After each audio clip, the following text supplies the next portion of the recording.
Are you ready to take your business to the next level? Every day there are countless books and articles that are published offering the key on how to make your business a success. It's easy to feel overwhelmed trying to keep up and run your business. That's why Deb Creer created the Business Power Hour. Keep up on the latest trends, best practices, and techniques for how to make your business a success. Let the Business Power Hour do the heavy work for you. Good morning, good morning. I am Deb Creer, and I am passionate about giving professionals the tools that they need to make themselves and their businesses as successful as possible. And I'm so excited today to be talking to my guest because we're going to be talking about what is probably, anyhow, in my view, the most important thing to being successful in business, and that's to be a leader. Whether you own the business, whether you're just an employee, all of these various things, and also in your life, right? We need to be leaders. We don't want to be followers. That's no fun. But please join me in welcoming Andrew Bryant to our program today. Welcome, Andrew. How are you? I'm very well. Thank you, Deb. Thanks for having me on the show. Great. I love it. Well, let me tell people just a little bit about you, and then we will dive into this. So, as you can tell, Andrew is not one of our United States people, which I love being able to do this program with people from around the world, but English by birth, Australian by passport, Brazilian by wife. I love that. And living in Portugal after 17 years in Asia. Andrew Bryant is truly an international man. He is a world-recognized expert on self-leadership, and his fourth book, The New Leadership Playbook, Being Human Whilst Successfully Delivering Accelerated Results, is changing the way people think about leading in a post-pandemic world. Andrew has coached hundreds of leaders and leadership teams to become the best version of themselves and to scale their companies. Excuse me. He has international experience with clients from Asia, Australasia, the United States, Europe, the Middle East, and Africa.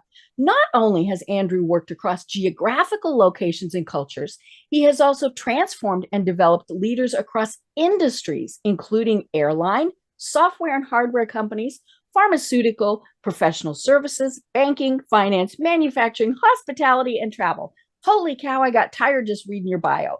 So again, Andrew, welcome. Well, thank you, Deb. You know, just listening to you read that out, I made a mistake in my fourth book. I used an Australian publisher, and they did convert the book into Australian English. And I said, no, leave it in American English because that's where my largest audience is. And so they turned it back, and the editors went through it. But they didn't spot that subtitle. They missed the whilst. Whilst. Now, you see, in English, there is a distinction between while and whilst, but in American English, you use while. And so you're not the first podcast host to trip over that. And I realized if I could do it again, I would have changed it to while. But there you go. But it catches your attention, right? And sometimes as marketing people, that's what we want. Yeah, well, was it Seth that said, you know, it's better to be different than better? Right. So you want to be that purple cow. Yeah. If you can be different and better, that's the go. Yes, most definitely. Well, Andrew, what I always like to start the program with is finding out from my guests how they got to where they are today, because you certainly, gone on a long journey. But tell us a little bit more about how it is that you discovered that this is your passion in life. Great question. I'm glad this is a long show because, as you say, it's a long journey. So I have to take you back to being born in England, and I went to an English grammar school. That is, they used to take a test around 11, and if you're fairly academically inclined, you got streamed. So I was doing quite well at sciences, and I thought about becoming a doctor. And I was on track for that until they merged my boys' grammar school with the girls' high school just before my A-levels. And I'll leave it to you and your listeners to wonder how I was distracted. But I was distracted and I didn't get the grades required to do medicine. But I did get in to do physiotherapy, which you would call physical therapy in the United States. And I did a couple of years working in hospitals, and then I did what most male physiotherapists do, is I pivoted into working with sports teams. Okay. And I worked with first division soccer clubs. As we speak to this, the American male football club is on its way home from the World Cup. Terribly sorry for you. My one and only game I watched all year. Americans are starting to really understand what soccer is now, so that's great. So I worked with first division soccer teams, Olympic athletes, even a ballet company, and that was great. I got interested in peak performance, not just physically but psychologically. Right. So remembering when I was doing this, it was the mid 80s, and the mid 80s is before sports psychology or even positive psychology had really been coined and articulated and studied. But I had the passion, the inclination. What's the difference that makes the difference? And together with other people, we started to talk about coaching the mind as well as the body. And this became, this is today, that's obvious, but back in the 80s, this was new. And so we were frontier looking at how to do that. And I studied everything from hypnosis to acupuncture to neurosemantics, everything I could. How do we talk to ourselves? What's the inner dialogue that we have to be successful? I moved to Australia and did the same things. I was an entrepreneur. I set up a chain of clinics and I started working with sports teams in Australia. And one day I get a phone call from a managing director of a company who said, "You've helped my sports team win. Can you come and work with my management team because they suck?" I hope I can say suck. That works. That's okay. You never know, cultural differences, right? So anyway, I went in with a blank sheet of paper. One of the things that physiotherapy had taught me is prescription without diagnosis is malpractice, right? So, you get a consulting company, they often want to give you their solution. Right. I went in with this blank sheet of paper. I went, I'm going to watch behavior because as a physiotherapist, I was trained to watch behavior. How does somebody run? How does somebody jump? How do they throw a ball? You get really good at observation, and you get good at observation in context. So, somebody can work really well in practice, but fail at championship time. Right. So I had that skill set, and looking at a management team, sitting in a room watching them have a meeting taught me so much about how the leader's style, how the power play was happening between individuals, who was stepping up, who wasn't. And I began to design a process. And I got some results. Now, of course, I had imposter syndrome, as everybody does when they do a transition. And I thought, well, I don't have the right degree for this. I had a couple of degrees. So I went off to do an MBA, as you do, looking for legitimacy. And I ended up arguing with the organizational psychology lecturer who was teaching something theoretical. And I said, well, that's not going to work in practice. And we argued backwards and forwards, and he encouraged me. And then he said, well, you've got some great ideas. Why don't you go and write your own book? And the rest, as they say, is history. So I began to look at what it was that I felt was important. And the maxim is you can't lead others unless you first lead yourself. How do you lead yourself? So the first books that I wrote that made a difference were on self-leadership, how self-leadership enables you to be a more efficient, effective manager or leader from the inside out. Because in sport, there's an inner game of mindset and there's the outer game of behavior and action. So that's what got me started. I got successful at that, built a consulting company, and came to the attention of Singapore Airlines. And so I moved up to Singapore, which was my entry into Asia, worked putting the leadership and coaching program into an airline, which was a huge education, also exposed me to Asia. And that was a great anchor client to have when somebody said, well, who do you work with?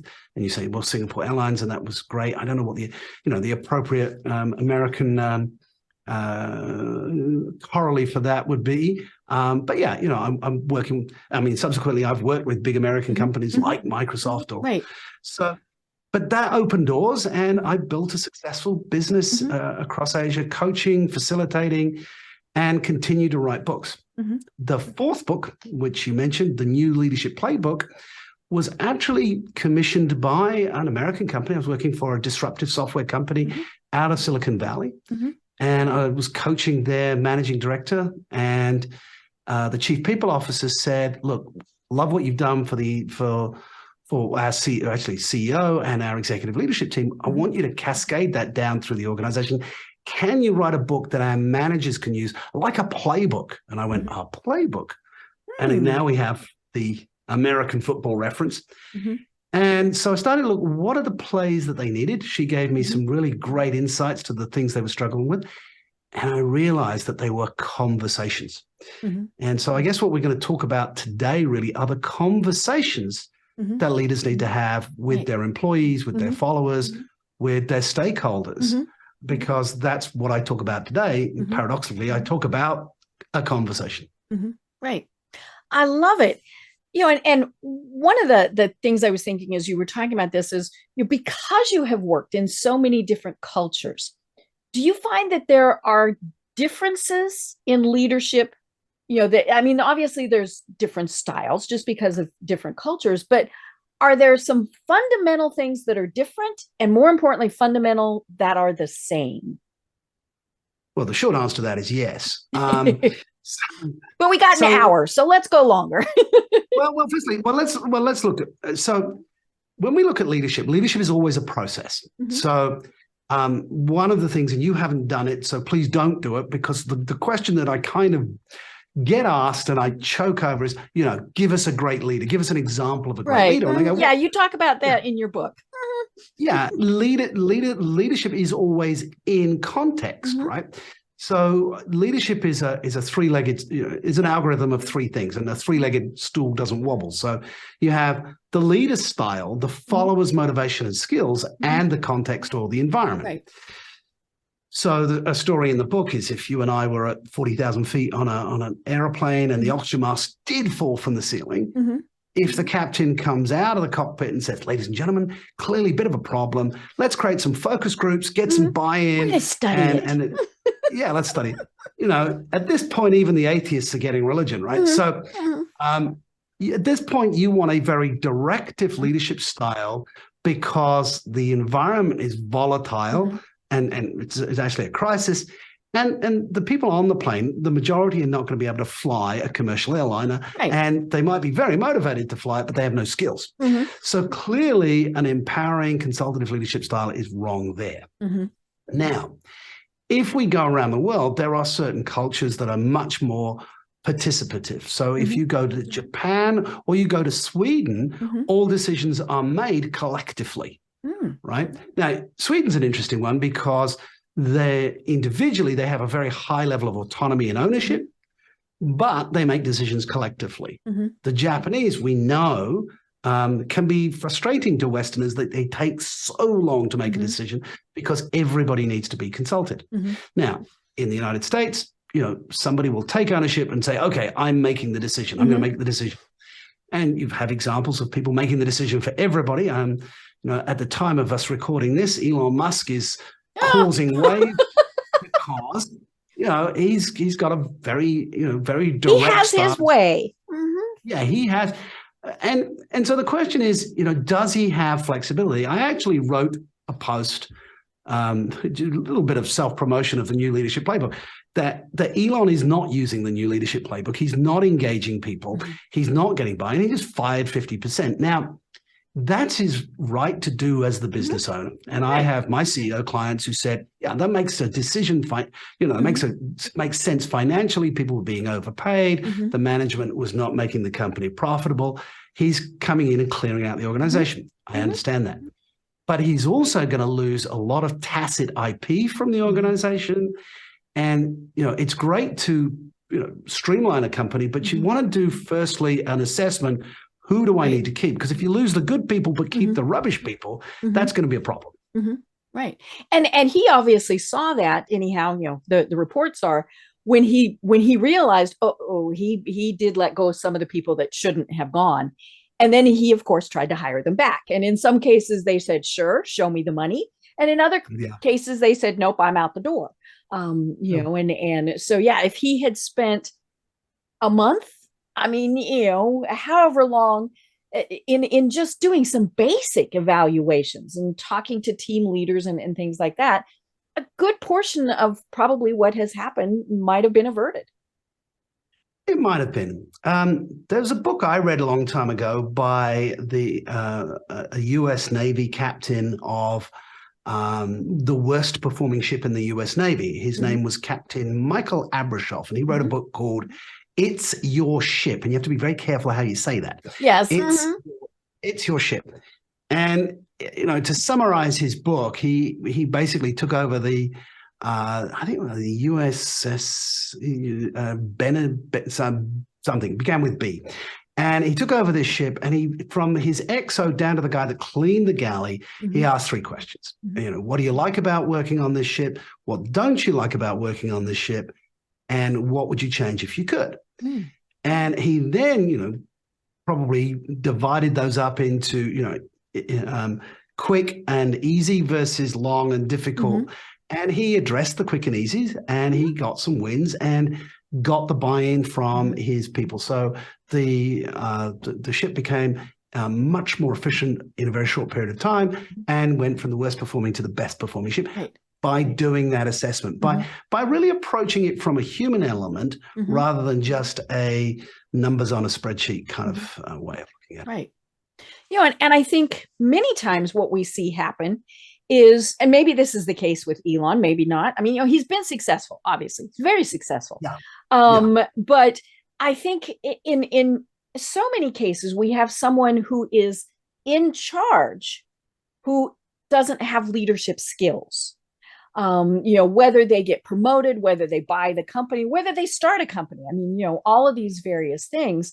And so, how do you, obviously you have to make the assessment, when you go in and you say, okay, what's going on here? Because I think, is leadership learned? Is it innate? Is it a combination? Yeah, well, that again is another question that's tricky to answer. I would definitely say it is learned. I mean, if it's not learned and developed, I'm out of a job. So clearly you're in there helping them learn. Yeah, clearly I have a cognitive bias. Look, there are clearly, though, we have a positive bias to more extrovert male leaders. Now, this is a completely, this takes us on a completely different topic. And I'm on the faculty of a few women in leadership programs around the world because, and particularly in the West, we have this bias for somebody who's a bit more charismatic, a bit more outgoing, good storyteller. And we then have this cognitive bias. They're telling a great story. They've got a great vision. I'm going to follow that person.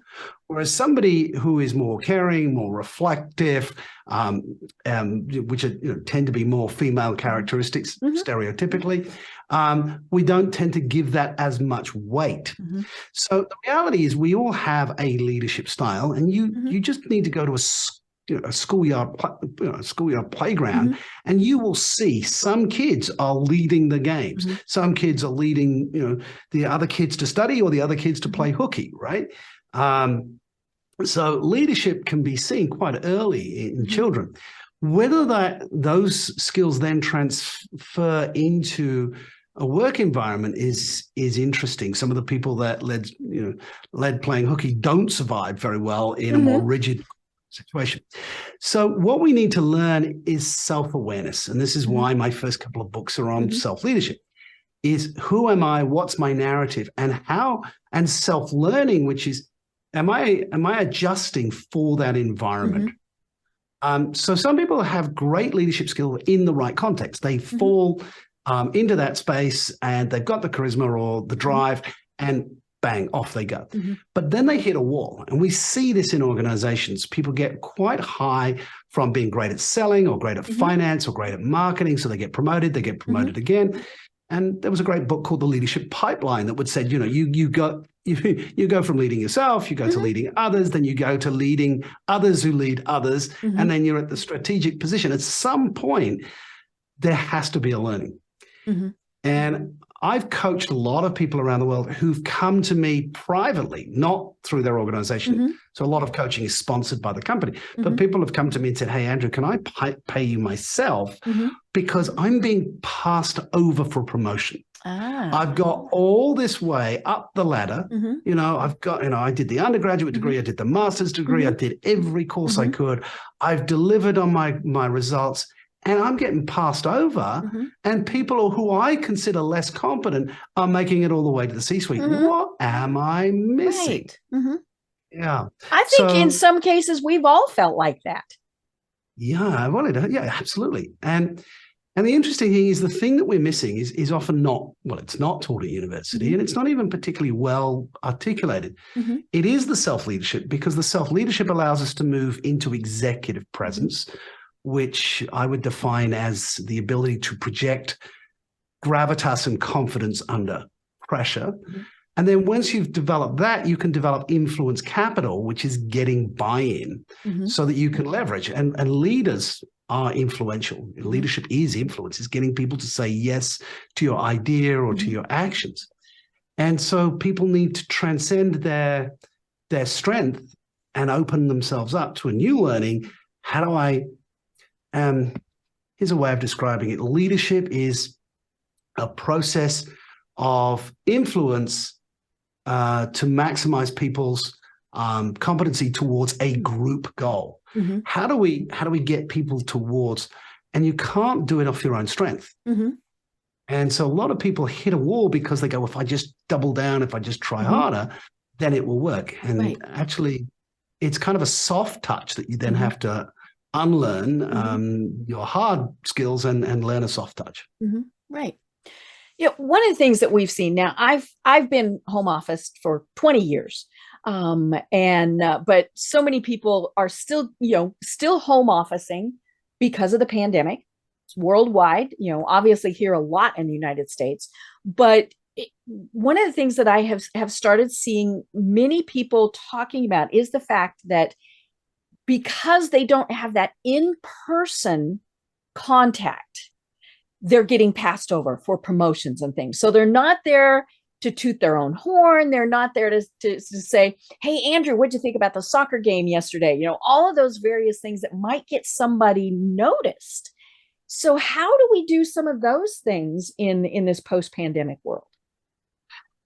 Well, a personal brand and influence are not necessarily about being face-to-face. I actually think you need to reframe this a little bit, because the pandemic has created a great equalizer that you can get on a Zoom call with the CEO or the CMO or COO, CTO, whatever.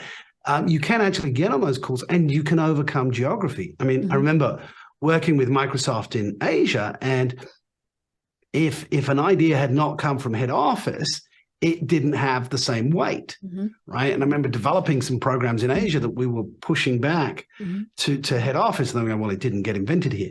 Whereas now, talent is all over the world. You've got access to it, and you can bypass the gatekeepers a lot more.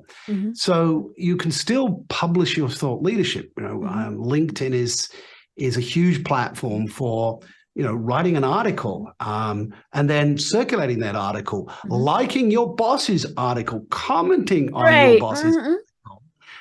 All of those things are much more, if you're sitting at home, you can do that. And those things carry more weight now than necessarily face-to-face. Right. So I would reframe it not as a negative, but as an opportunity. I don't know why my camera went blurry all of a sudden. I guess I'm just blurry today. There, I'm back. But I think it's also, now that we've kind of learned how to do Zoom and whatever technology your business is using, I think that's helping, because initially I think people thought you do business, you don't do anything else. I was talking with someone who is what I would consider a very effective leader, who always starts and has the first 5-10 minutes, and it's required that you're there, of the idle chit chat. Where everybody's just doing their catching up. Well, how'd you do over the weekend? All of those things that we do when we're in an office, getting a cup of coffee or popping into somebody's office, all of those things. And as I said, it's required, because initially people went, oh, I'll just skip those first 10 minutes and come. No, you have to be there for it. And people like that. They were getting back into that kind of personal interaction with people. Yeah. So back to that subtitle of my book, which is Being Human Whilst successfully delivering accelerated results.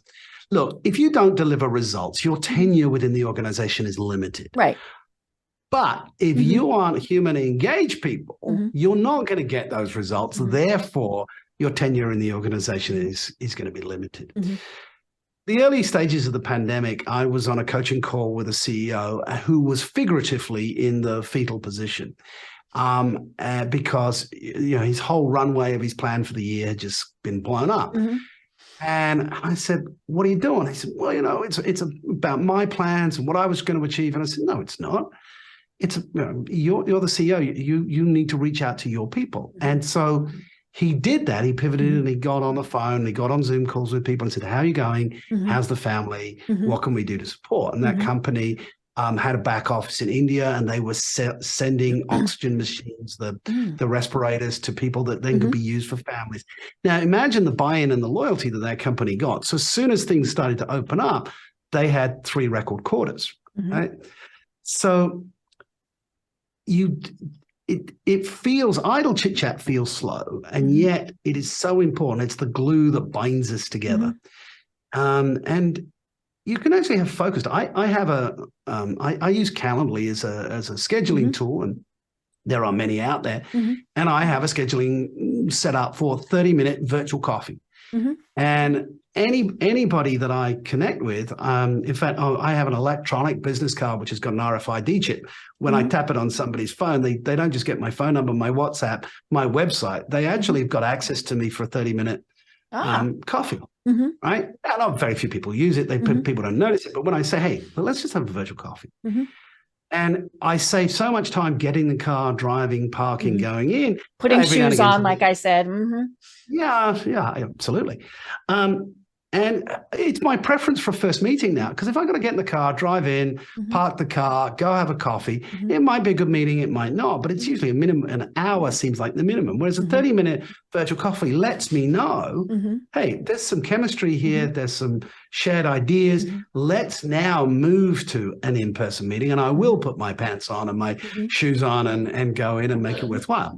So I think we need to just change our mindset around that. And in fact, the whole way that companies come together at the end of the new Leadership Playbook, I talk about the future of work and say, the working in a cubicle, if you're a white collar worker, is just pointless. You're not the most efficient.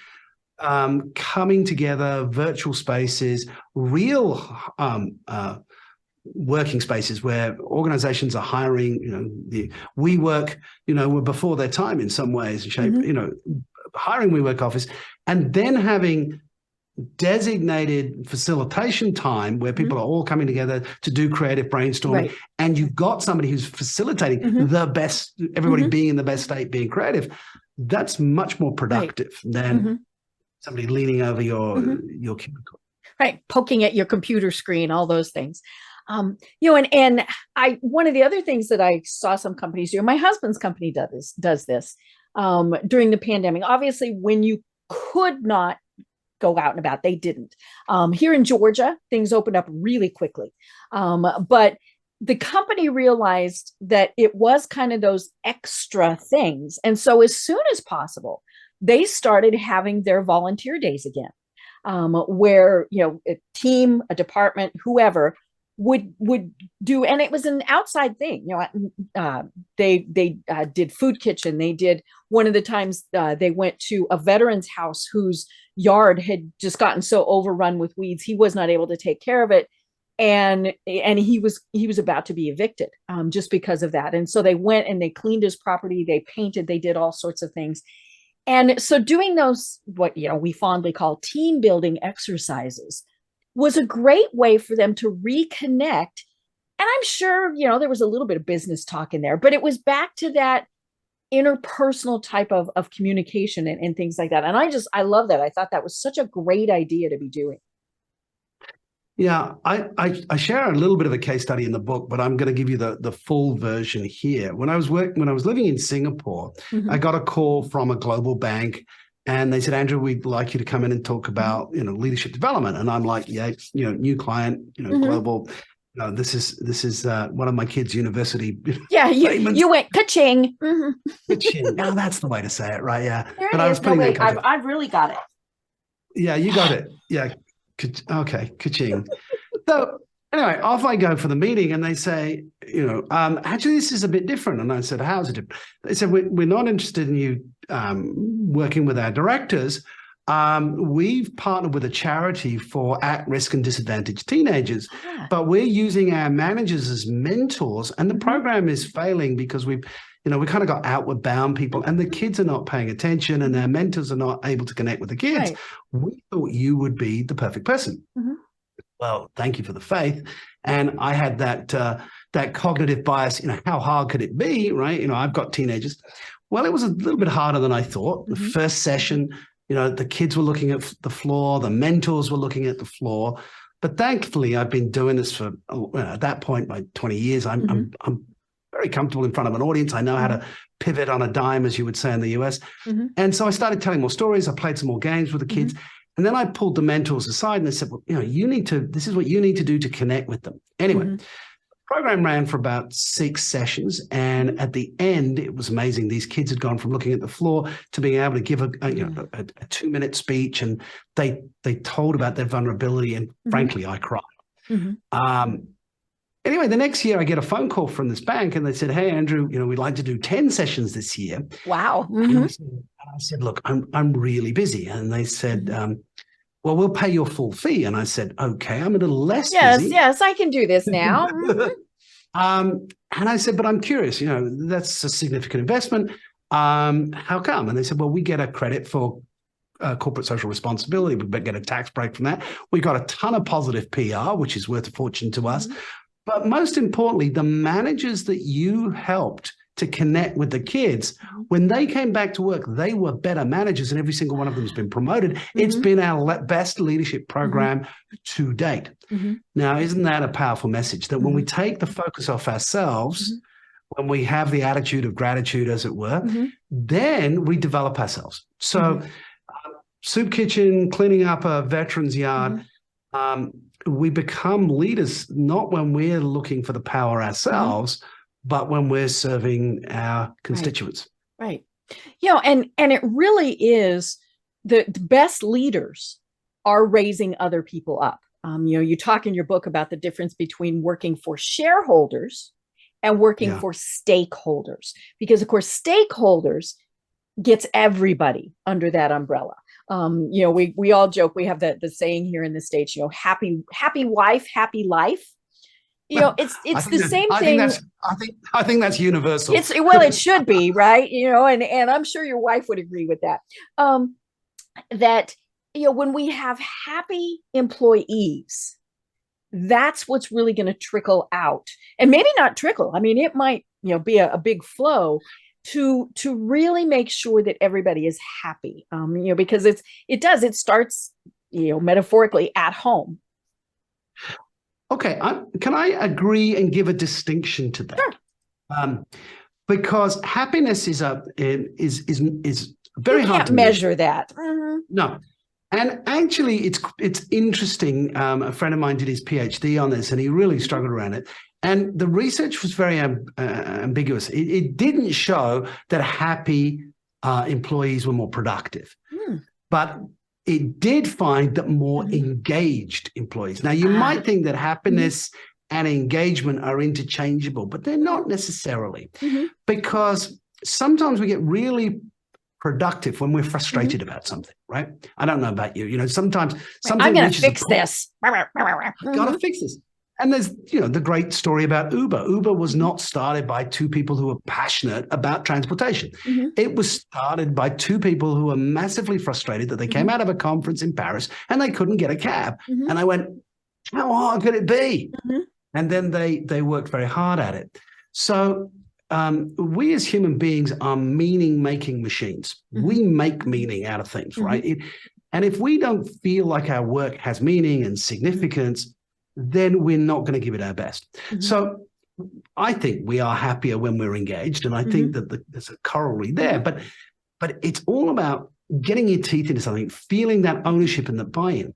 And a lot that I talk about in the book, self-leadership is all about personal responsibility, personal ownership, and the boundaries around accountability.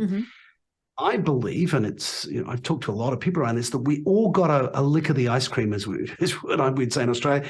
When you give somebody a lick of the ice cream, you got to fight them to get it back, right? Mm-hmm. We all got a lick of the ice cream around our own ownership of our time and our productivity. When am I at best, Mm-hmm. right? As a writer, I get up in the morning before my wife, I make myself a coffee, and I stay in my pajamas and I do a good hour's worth of writing before she turns up and says, "Hey, you're not going to have a shower." And I go, okay, now I'll have a shower. Okay. Mm-hmm. But I know that I've got an hour's worth of amazing creativity in my pajamas. If I change my state and have the shower, have a shave, I'm in a different state. Right. So I know where my sweet spots of productivity are, and there's nobody leaning over my shoulder to tell me I can't turn up in pajamas. So I think a lot of people got a taste of that. Women who were able to manage their children, and then, when the kids were asleep, be able to do their focused creativity time. And because we now have asynchronous as well as synchronous work using the tools like Slack or Teams or Yammer or whatever people are doing, then people have much more ownership of their own productivity. Right. Yeah, I think that was probably one of the biggest and best things that came out of the pandemic was when those borders went away, and they would say, what, hey, Andrew, you work better at 11 o'clock at night than at 7 a.m. As long as you get the work done, cool.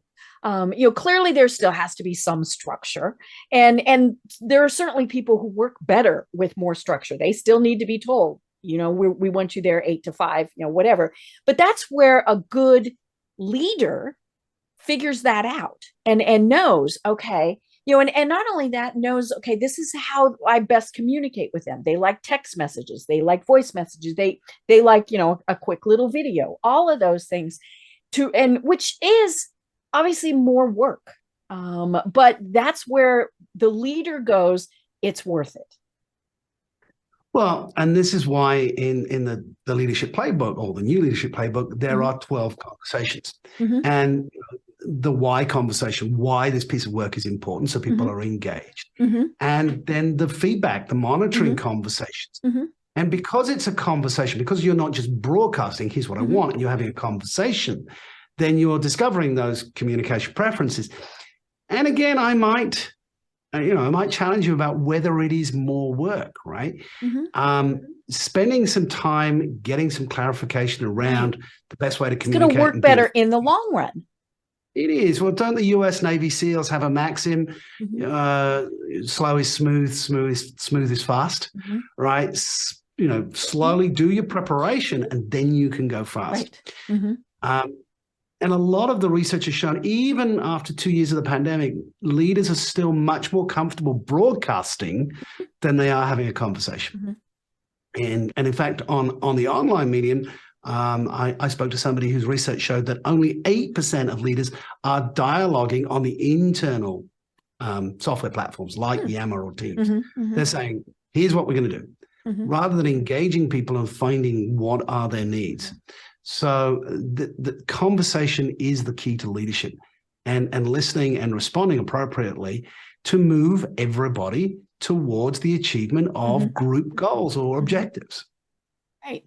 And it is about really, as we said, figuring out what works best for each person. And we do that in an office, but we tend to kind of put our thumb down on it even more. I told I've told multiple people, the poor managers, not leaders, managers, who were the micromanagers who all of a sudden didn't have the people that they could reach out and touch. Oh, their poor little heads just exploded. But that was also an opportunity, obviously, for them to learn to lead, and to really go, okay, I can't see what they're doing. I'm not going to monitor their keystrokes, right? We heard about that at the very start of the pandemic, where companies were trying to figure that out. And I'm thinking, yeah, that's where they're going to put their 3-year-old in front of the keyboard and just have them yammering away on it.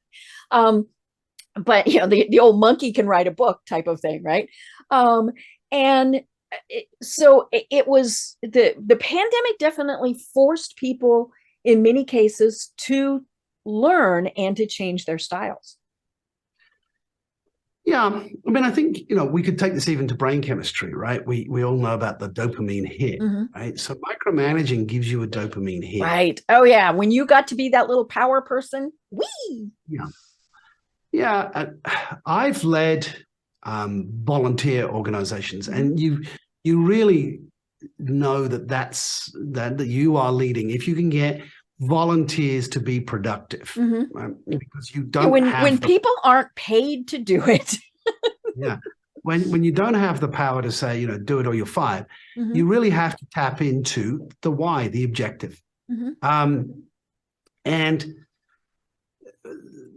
again, that's a conversation with the team saying, okay, what's the objective that would be a stretch for you? What's your areas of strength? And in the book, I address the issue of talent and strengths. And there's a great little acronym in the book, which is COW, which is capacity, opportunity, and willingness, right? So does somebody have the capacity to do the work, right? So there's no point asking somebody to do the job if they can't do it. They're not trained to do that, right? You don't want your 7-year-old doing brain surgery, right? And they don't have and they shouldn't have the opportunity to do that. They might have the willingness to do brain surgery. They're going to think, oh, cool. So as leaders and managers of what in organizations they call talent, but actually it's people with strengths, right? Because true talent is absolutely rare. I mean, my name is Andrew Bryant, and of course, Kobe Bryant, had a talent for basketball, which I certainly don't have. And so no amount of opportunity or willingness on my part would get me into an NBA team. However, there's a wonderful movie called Rudy about an individual, who certainly had the willingness, but didn't have the bulk, the size to play. And yet they gave him an opportunity in the final game, and he scored. And it's a wonderful, uplifting movie. If you've not seen Rudy, I think many people of my generation would have seen that movie. And so we can diagnose, and a lot of the tools that I put in the book is your ability to diagnose, why am I not getting the results, right? Because as I said, it's all about delivering accelerated results. Now, the first place to look, if I'm not getting results, is the mirror, right? Because the formula is clear expectations times mindset and motivations times right behavior equals results. So more often than not, as managers and leaders, we have not set the clear expectations. It was clear in our head what we wanted, but we had not had the conversation, dialogued, so that our clear expectation was bought in, so mindset and motivation from the people we're leading, and we'd not corrected their behaviors. Now, corrected or instructed. The 1 minute manager, of course, by Ken Blanchard, you would say, you find the right behavior and you have a 1 minute conversation. Hey, that's what's working, right? So the ability to observe behavior, even remotely observe behavior, ask the question, hey, how did you go about, writing this report? What was your process? Okay, that's interesting that you went that way. Have you tried some other things, right? What else could you try? So, the last conversation is coaching, but before you can coach, you had to set the clear expectations up front. You had to make sure you got buy-in. You had to make sure that you'd set up an environment where they were motivated, and you need to be able to know what behaviors were being engaged in and did they give results. So buy a mirror. If you're not getting results, take a look in that. You might be the problem. And then track, where did it fail, right? I had this brilliant idea, but my people didn't execute on that. Why not? And they didn't read my mind? What do you mean? I know that's a huge surprise. And I've caught myself getting frustrated when wasn't it freaking obvious? But clearly it wasn't, because somebody who, obviously is not unintelligent didn't get it. Right. Yeah. And it is, my background is communication. And that's where, I see so many CEOs, C-level, even if it's just a manager, where they don't excel. because we always assume that, well, they know what I meant. And just getting down and talking to people really makes such a difference. I've shared this on the podcast before that I worked for this wonderful CEO who, for a long time, now we were in a 17-story building. And of course, the 17th story was the CEO level. All the C levels were up there, and, now the elevators all went up there and you could get up there. It wasn't like it needed the special key or anything silly like that. But nobody went up there, why would you, but when they started coming down and seeing people, it was amazing. And, and it was a variety of people who encouraged them to do this. But I remember, we were in cubicle land, and you had the walls that were about 5 feet tall. And he was a 6 foot tall person. So you could see him moving throughout. And the first month or so, when he would come down and just kind of wander, scared everybody half to death. Why is he here? What's he looking for? Oh my gosh, he's coming to fire me. But when they learned he was there to actually just see how things were going, and he'd stop and he'd talk to people, might not know your name, but he still would stop and talk. And one of the things that he absolutely loved to do was to go to the mailroom and talk with them, because he said they talked to the admins who talked to everybody else every single day. And so they were the ones who really knew what the heck was going on in that company. And he would make it a practice to, about once a week or so, go down and talk to them. And once everybody got over the fact that, oh my gosh, he's wandering the floors, what's going on? It really did work well. Sometimes he talked to nobody, but you knew he was there, and you knew that you could ask him a question. I mean, he was very open to that. You could stop him and say, hey, Steve, what's going on? And so that level of communication was just incredible. But I tell you, he was very uncomfortable with it. That was not his leadership and management style. He did not like that. But he learned that was the best way to serve his employees. No, I mean, that's a great example of management by walking around. Mm-hmm. I mean, you mentioned communication. My work in self-leadership, I often look at the inner narrative as well as the outer narrative. Mm-hmm. And I was coaching a PMO of one of America's largest food chains. I think it's, at the time I checked, was about 12th largest with 3,000 stores. Mm-hmm. And the project management office works across the entire organization. Mm-hmm. And this guy was firefighting, which is something that blocks real leadership. If you're running from fire to fire, you can't be strategic and you can't use your influence capital. And I said, well, what's your narrative around what you do? He said, well, we're the connective tissue that holds everything together. And I said, well, that's a horrible narrative. What does that mean? Well, I studied medicine, and you had to cut through the connective tissue to get the muscles. I said, you need a better metaphor. That one sucks. And now I know I can say sucks. Yes. I'm going to use it more once. And he said, well, what should I use? And I said, I could give you a metaphor, but I want you to go away and think about it for yourself. And he went away, came back the next week, and he went through the various military, police metaphors. But he came back, he said, we're the conductors. We make sure all the different parts of the orchestra come in harmony. And I'm the chief conductor. And he went from being, firefighting, to being asked to chair the C-level meeting every week, because now he was conducting everything.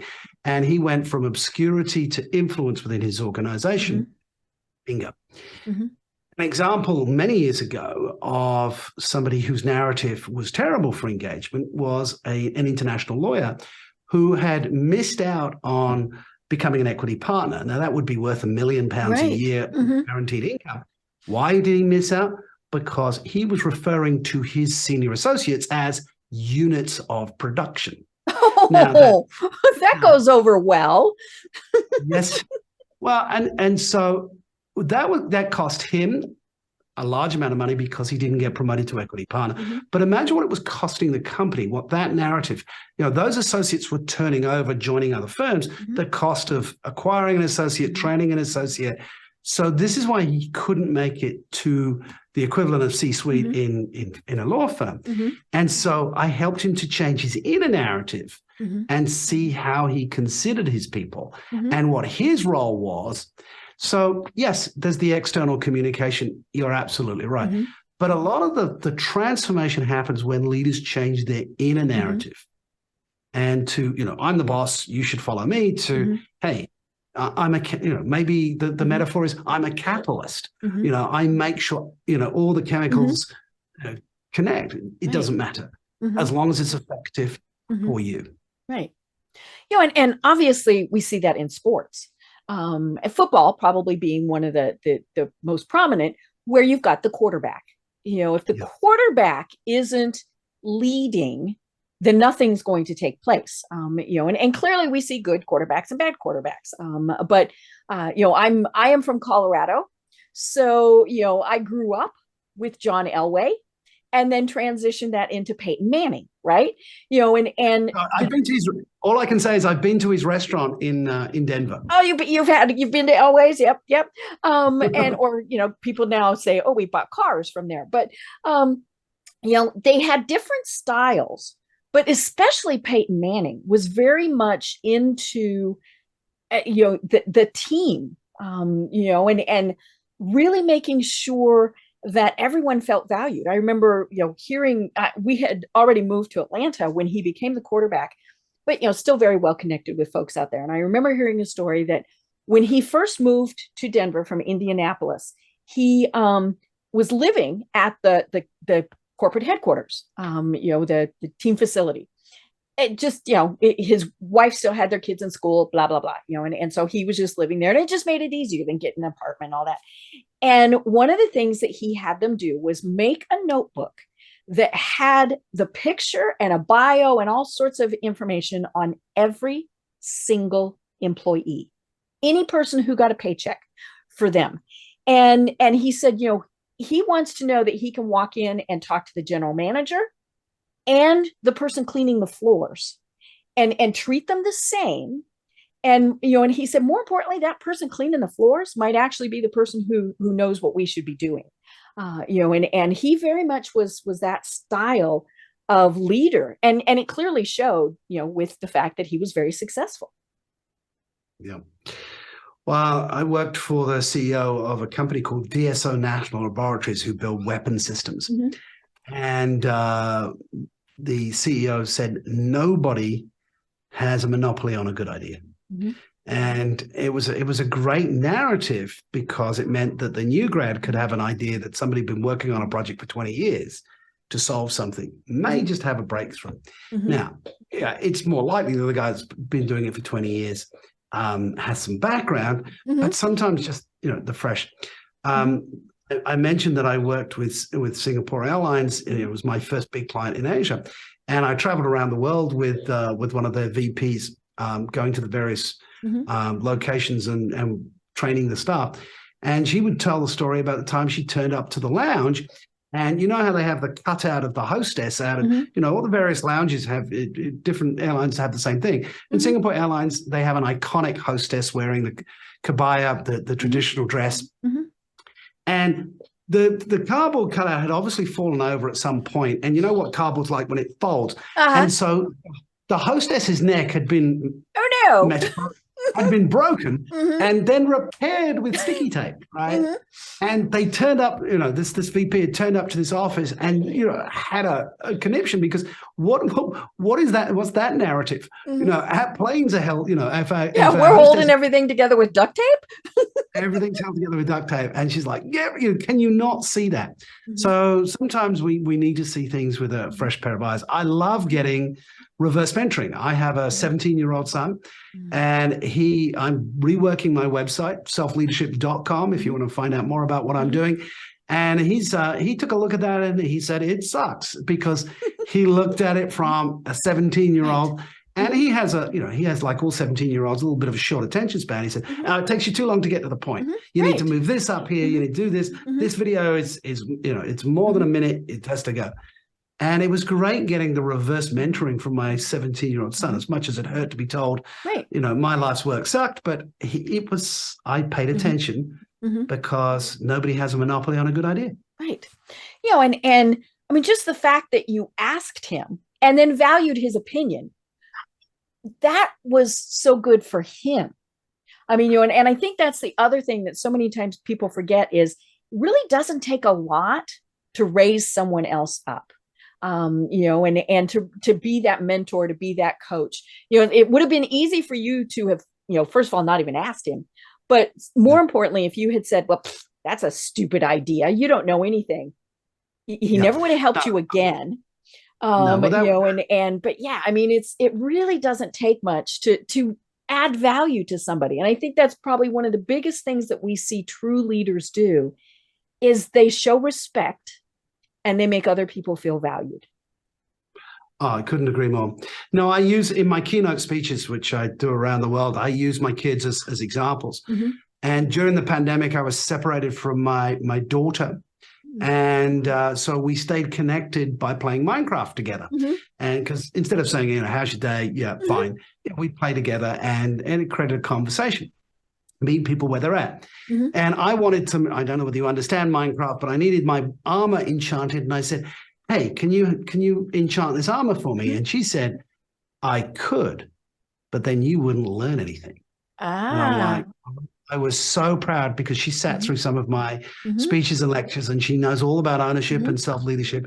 And I just got a dose of it back from my own daughter. So, by your fruit shall you be known, as it is. And so my kids have picked up on the messages. So I'm a proud dad. I love it. And really, is there anything better? Well, Andrew, oh my gosh, this has been absolutely wonderful. And I would love to chat with you again. I would love to talk about the difference between men and women and leadership styles and things like that, and how things are changing for both. I think when men embrace kind of the empathy side, and women embrace the, let's be a little bossy, one of the B words side, and so I'd love to have you on again to talk about that. But until then, tell people, you mentioned your website is selfleadership.com, right? Yes, selfleadership.com. But tell us a little bit more specifically about what the services are that you provide. Okay, so my job is helping people to be the best version of themselves, and typically that's at work. Mm-hmm. And I do that through conference speaking. So if you're booking a conference and you're looking for a speaker, reach out. I do it through my box, and I do it through one-to-one and one-to-many coaching. So all of that's on the site. Scroll down, you'll find the thing that's most interested to you. But I'd highly recommend that you do get a copy of the new Leadership Playbook, not because it's going to make me rich, but because the feedback is that it's changing the way people think about managing and leading. And people are not just buying it for themselves, they're buying it for every member of their team. And I'm loving hearing the stories of how people have articulated something better with a better narrative for themselves and a better conversation with their people. And that's my legacy. If I can make a difference that way, then it makes meaning for what I've done with my life. Right. I love it. I love it. Well, we'll have a link to the book in the show notes. And obviously you've got all that information on your website.